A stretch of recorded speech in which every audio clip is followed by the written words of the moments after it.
যে যাত্রা হতো সেটা মাননীয় প্রধানমন্ত্রী ব্যাক করে দিয়েছেন।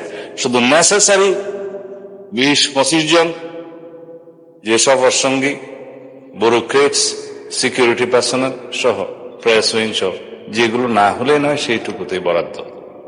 এবং তিনি একসাথে দুটো দেশ সফর করার সময় আপনারা দেখছেন মালয়েশিয়া পর্যন্ত যারা সম্পর্কিত ছিল তারা মালয়েশিয়াতে গেছে একদিন আগে, একদিন পরে ফেরত। তারা আর চায়না যায়নি একই ট্যুরে। যারা চায়নার সাথে সম্পর্কিত তারা তারপরে গিয়েছে।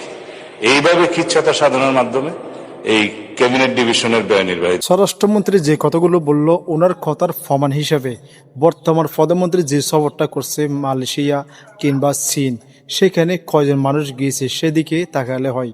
আমি মনে করি বর্তমান সরকারের প্রধান তারেক রহমান এদিকে অবশ্যই নজর রাখবেন, অবশ্যই খরচের ব্যাপারটা একটু সাশ্রয় করার চেষ্টা করবেন। তো এবার সফর নিয়ে অনেক কিছু আশা করতেছি, আশা করি আমরা নতুন কিছু বার্তা পাবো ইনশাল্লাহ।